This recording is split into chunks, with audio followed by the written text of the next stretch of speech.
Are you investing in a company which is too risky? Are you investing in a company which can go bankrupt?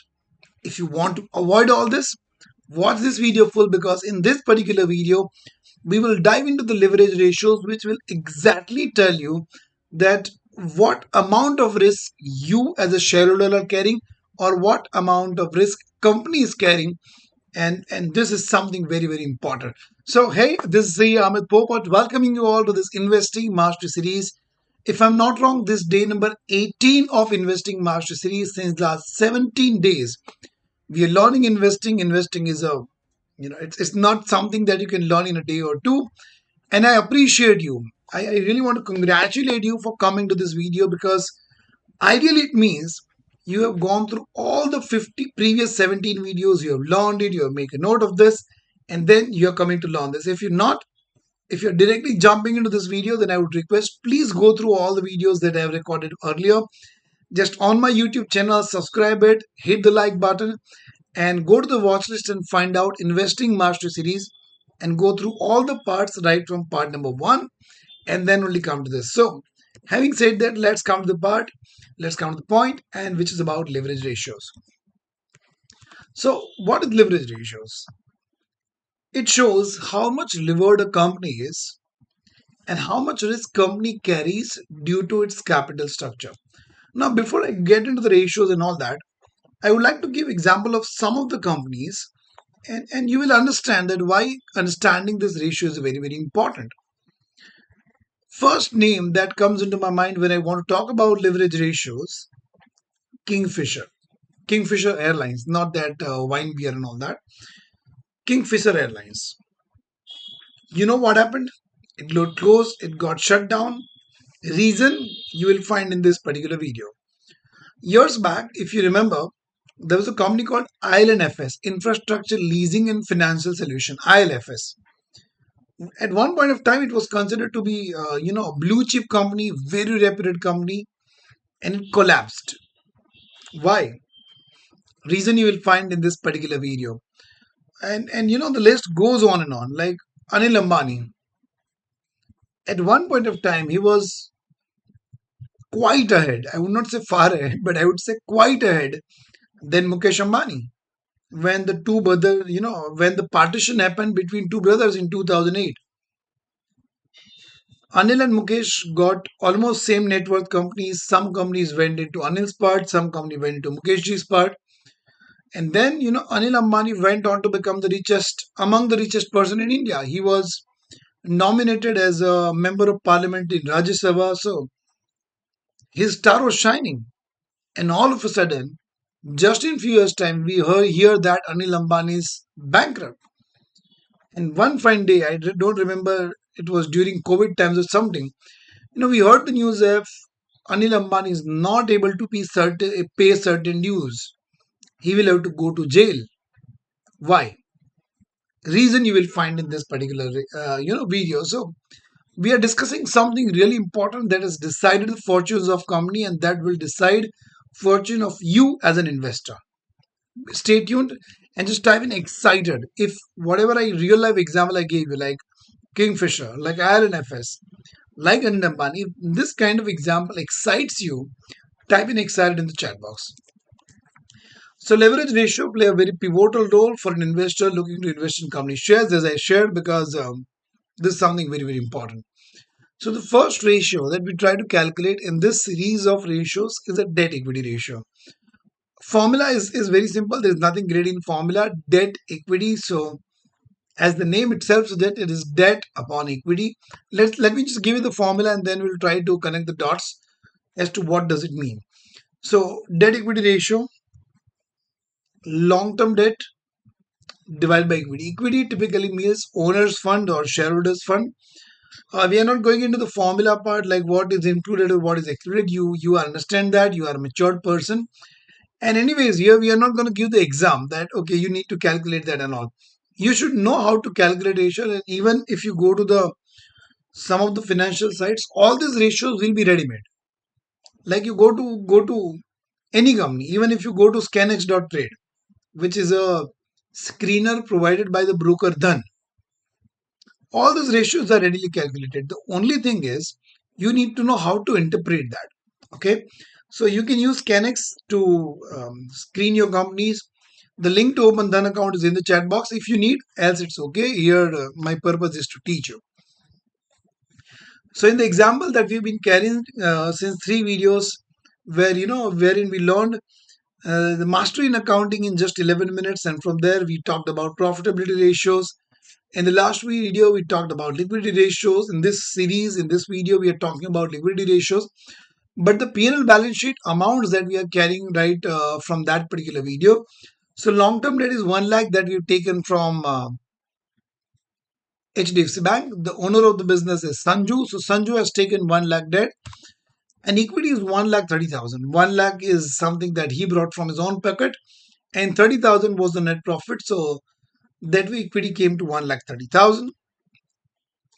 This shows that debt to equity ratio is 0.7692 or 76.92%. And my dear friend, I want to tell you here in a very, very clear, bold letters that if you give me the balance sheet of this particular company, my answer to you will be no.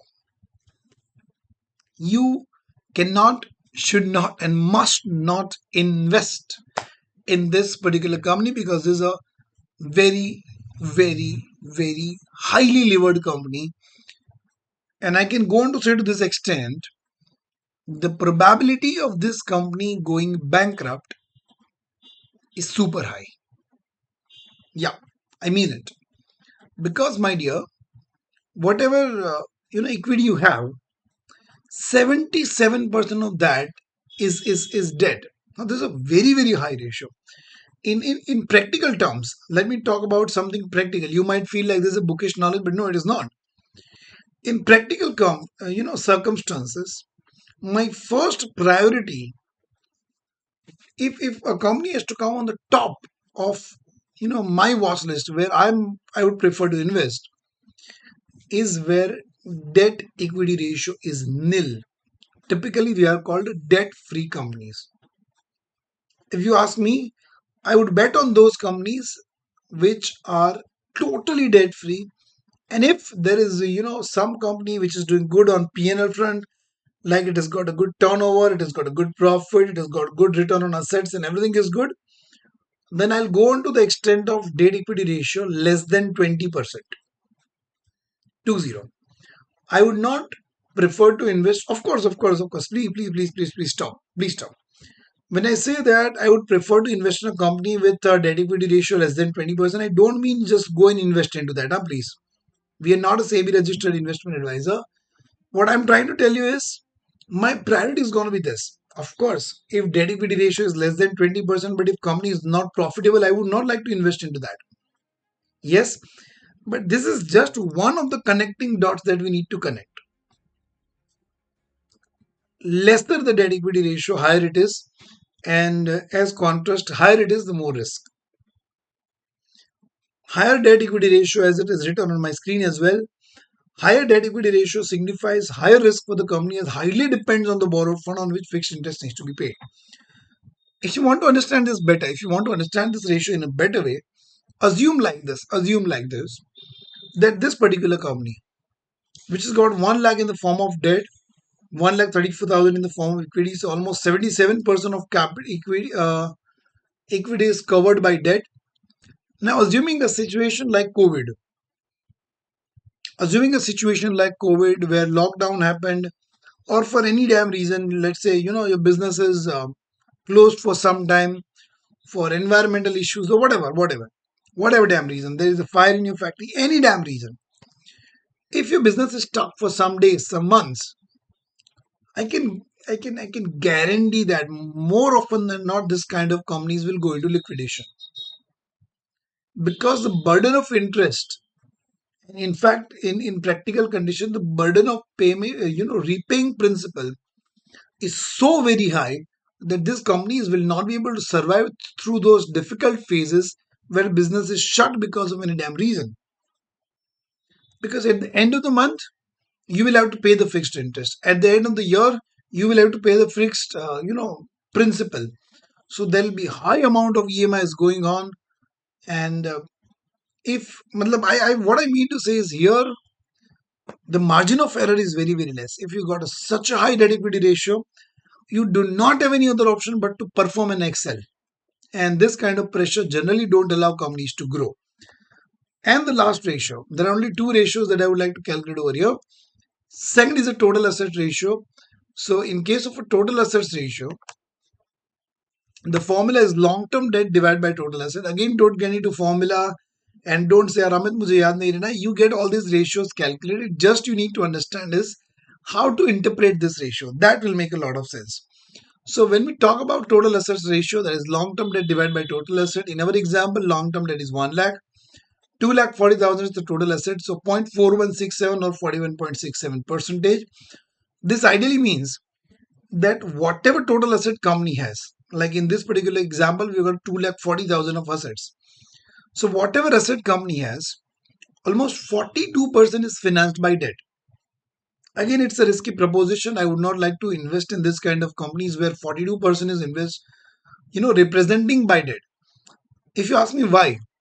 Why? Because if company goes into liquidation, of course, see, understand that whenever company goes into liquidation for any reason, more often than not, its assets will not fetch the full value because there is a burden they got to dispose of somehow or the other, and most likely it will go in a discounted price, right? So in this particular case, if the assets are being liquidated at a discounted price, the fact of the matter remains that whatever amount you realize by selling your assets,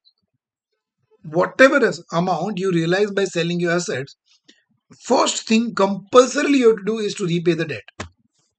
Compulsory, it's by law. It's not my thing or something, it's by Companies Act. First priority has to be and must be given to repayment of debt.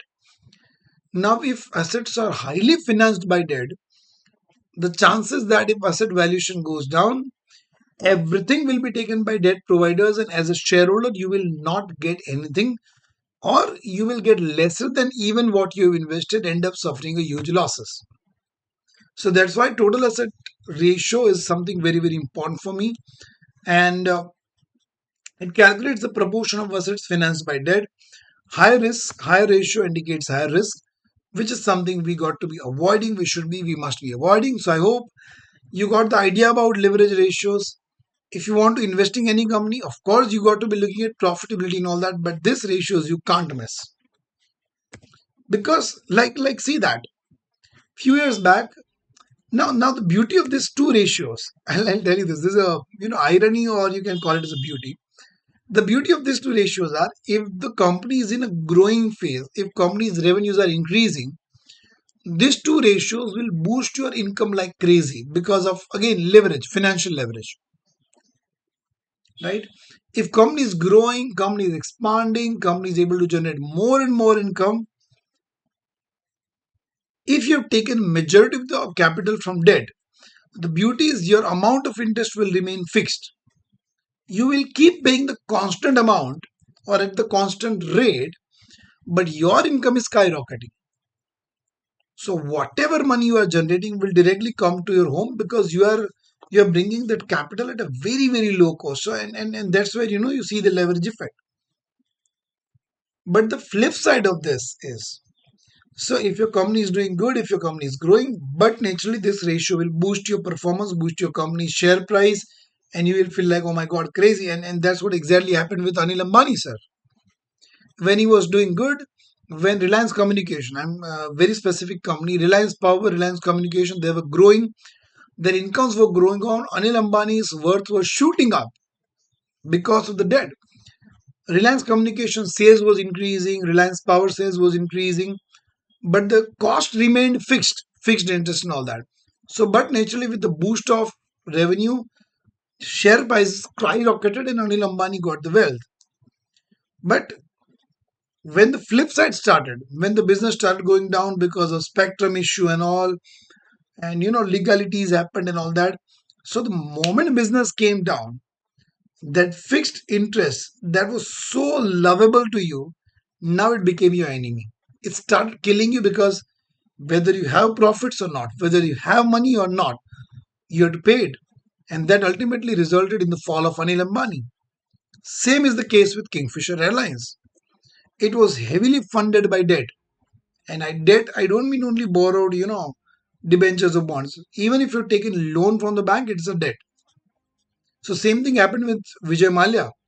You know that even as of now, probably after 10, 12 years of Kingfishers of going bankrupt, still there are banks running behind their money. Vijay Mallya is settled in London. He's not going to come back. But whatever happens to Vijay Mallya is not to our concern. Our concern is how do we safeguard ourselves from investing into this kind of companies. The only way, my dear, is looking at the debt equity and total asset ratio, and that will definitely save you. As I told you, anything about 20% as far as debt equity ratio is concerned, reject it. That's my personal opinion. I hope you loved the video. Do let me know in the chat box, in the comment box. Have you made this kind of blunders or mistakes in your past? In which shares? I would be happy to know. Thank you so much.